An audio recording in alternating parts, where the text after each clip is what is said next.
السلام علیکم ورحمۃ اللہ، بسم اللہ الرحمن الرحیم۔ آج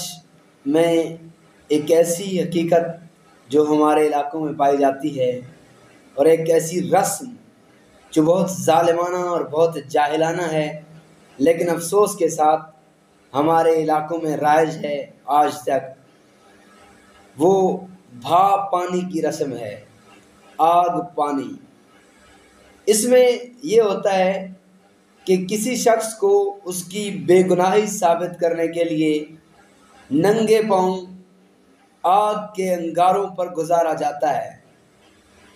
اگر وہ آگ کے انگاروں پر گزرنے کے بعد جل جاتا ہے، اس کے پاؤں جل جاتے ہیں، تو اسے گنہگار تصور کیا جاتا ہے، اور اگر وہ بچ جاتا ہے، یعنی وہ جلنے کے نشانات اس کے پاؤں پر نہیں ہوتے، تو پھر اسے بے گناہ تصور کیا جاتا ہے۔ اللہ تعالیٰ قرآن کریم میں ارشاد فرماتے ہیں سورۃ البروج میں، قتل اصحاب الاخدود النار ذات الوقود اذ هم علیہا قعود وهم علی ما یفعلون بالمؤمنین شہود۔ اللہ تعالیٰ فرماتے ہیں خندق والوں پر لعنت ہو جو آگ والی خندقیں تھیں، جب وہ اس کے کنارے بیٹھے تھے اور وہ اس پر گواہ تھے جو وہ ایمان والوں کے ساتھ کر رہے تھے۔ یہ مسلمانوں کو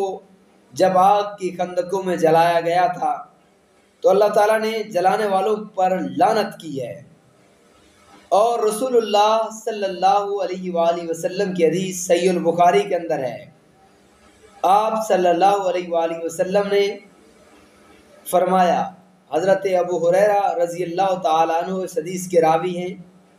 روایت کرتے ہیں کہ رسول اللہ صلی اللہ علیہ وسلم نے ہمیں ایک مہم پر بھیجا اور فرمایا اگر فلاں اور فلاں کو پاؤ تو انہیں آگ میں جلا دینا۔ پھر جب ہم روانہ ہونے لگے تو آپ صلی اللہ علیہ وسلم نے فرمایا میں نے تمہیں حکم دیا تھا کہ انہیں آگ سے سزا دو، لیکن یاد رکھو آگ سے سزا صرف اللہ ہی دے سکتا ہے، بس اگر انہیں پاؤ تو انہیں قتل کر دو۔ تو آپ صلی اللہ علیہ وسلم نے اس حدیث مبارکہ میں آگ کا عذاب دینے کو اللہ کی طرف منسوب کیا ہے کہ اللہ جس کو چاہتا ہے اللہ آگ کا عذاب دے سکتا ہے۔ اللہ کے علاوہ کسی انسان کو یہ اختیار نہیں، چاہے وہ کافر اور واجب القتل ہی کیوں نہ ہو، اسے بھی آگ کا عذاب نہیں دیا جا سکتا۔ اور قرآن کریم میں اللہ تعالیٰ نے اسلام کے حدود و قیود نافذ کرنے اور اسلام کی ججمنٹس کے واضح اصول اللہ تعالیٰ نے بتائے ہیں، جن میں یہ آگ اور پانی کا کوئی رواج نہیں ہے۔ اور یاد رکھیے گا یہ نہ عقلی طور پر اور نہ سائنسی طور پر کسی بھی طریقے سے یہ آگ گناہ گار اور بے گناہ کے اندر فرق کرنے والی نہیں ہے۔ اللہ تعالیٰ نے قرآن کریم میں حضرت ابراہیم علیہ السلام کا تذکرہ فرمایا ہے کہ ان کے لیے اللہ نے آگ کو ایک مرتبہ ٹھنڈا کر دیا تھا۔ قرآن کریم کہتا ہے قُلْنَا يَا نَارُ كُونِي بَرْدًا وَسَلَامًا عَلَىٰ إِبْرَاهِيمَ، ہم نے آگ کو حکم دیا کہ آگ ابراہیم کے لیے ٹھنڈی ہو جا، لیکن یاد رکھیے گا کہ یہ ایک معجزہ تھا جو اللہ نے نبی کے لیے مقرر کیا تھا، یہ قانون نہیں ہے۔ جیسا کہ ایک اور مثال سے آپ کو واضح کر کے سمجھا سکتا ہوں کہ حضرت مریم علیہ السلام کا بیٹا حضرت عیسیٰ علیہ السلام بغیر باپ کے پیدا ہوئے، لیکن یہ معجزہ تھا جو قانون نہیں بن سکتا۔ آج کوئی بھی عورت اگر آ کر یہ کہے کہ مریم علیہ السلام نے کوئی بچہ اگر بغیر باپ کے پیدا کیا تھا، میں نے بھی بغیر باپ کے پیدا کیا ہے، تو اسے زنا کی سزا دی جائے گی، اسے یہ نہیں کہا جائے گا، اس کی یہ دلیل تسلیم نہیں کی جائے گی۔ تو یاد رکھیے گا کہ یہ آگ جو ہے یہ مجرم اور جناب گنہگار اور بے گناہ کے اندر فرق نہیں کرتی۔ اگر ایسا کوئی قانون موجود ہوتا تو اللہ تعالیٰ سب سے پہلے ہمارے پیارے پیغمبر صلی اللہ علیہ وسلم کو اس کا حکم دیتے اور آپ صلی اللہ علیہ وسلم ایسی شریعت یا ایسا قانون نافذ کرتے، یہ ایک جاہلانہ اور ظالمانہ رسم ہے جس سے قرآن نے اور حدیث نے ہمیں واضح طور پر منع کیا ہے۔ اور یاد رکھیے گا کہ جو لوگ یہ عذاب دیتے ہیں وہ بھی اس گناہ میں شامل ہیں، اور ان کو بھی قیامت کے دن نبی پاک صلی اللہ علیہ وسلم نے فرمایا جو لوگوں کو عذاب دیتے ہیں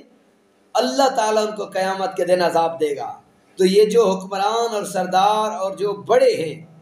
جو اس طرح کے فیصلے کرتے ہیں ان کو بھی اللہ سے ڈرنا چاہیے کہ ایسا کوئی بھی قانون اسلام کا قانون نہیں ہے۔ اسلام کے جو قوانین ہیں وہ قرآن نے بیان کیے ہیں۔ سورۃ النساء کی آیت نمبر 58 میں اللہ تعالیٰ فرماتے ہیں ان اللہ یأمرکم ان تؤدوا الامانات الی اہلہا وَإِذَا حَكَمْتُمْ بَيْنَ النَّاسِ أَن تَحْكُمُوا بِالْعَدْلِ، بے شک اللہ تعالیٰ تمہیں حکم دیتا ہے کہ امانتیں ان کے اہل کے سپرد کرو، اور جب لوگوں کے درمیان فیصلہ کرو تو عدل کے ساتھ فیصلہ کرو۔ اسی طرح رب کائنات سورۃ الحجرات میں فرماتے ہیں یا ایھا الذین آمنوا ان جاءکم فاسق بنبأ فتبینوا، کہ جب کوئی فاسق تمہیں کوئی خبر دے تو اس کی تحقیق کر لیا کرو۔ تو یہاں پر اسلام میں یہ قانون ہے کہ آپ کو اگر کوئی خبر آئے گی، اگر کوئی فیصلہ ہوگا تو اس کی تحقیق کی جائے گی، اور تحقیق کرنے کے بعد جو نتائج سامنے آئیں گے ان کی بنیاد پر فیصلہ کیا جائے گا۔ اسلام میں جو دلیل ہے وہ اس کے ذمہ ہوتی ہے جس نے دعویٰ کیا ہوتا ہے، اور بے گناہی ثابت کرنے کے لیے گواہ پیش کیے جاتے ہیں، اور وہ بھی اسلام نے یعنی 2 گواہ جو ہے وہ مقرر کیے ہیں کہ وہ بھی سچے گواہ ہوں، امانت دار ہوں، اور ان پر جھوٹ کا الزام نہ ہو۔ تو یہ جو ہے نا اسلام کا طریقہ کار ہے، یا اسلام ثبوتوں کی روشنی میں فیصلہ کرتا ہے۔ قاضی جو ہے وہ ثبوتوں کو دیکھتا ہے، وہ فیصلہ کرتا ہے۔ تو یہ آگ اور پانی کا جو رواج ہمارے علاقوں میں ہے یہ سراسر غیر شرعی، ظالمانہ اور جاہلانہ رسومات میں سے ہے۔ میری درخواست ہے کہ اس ویڈیو کو زیادہ سے زیادہ آگے شیئر کریں تاکہ لوگوں تک حق بات پہنچتی رہے۔ جزاک اللہ۔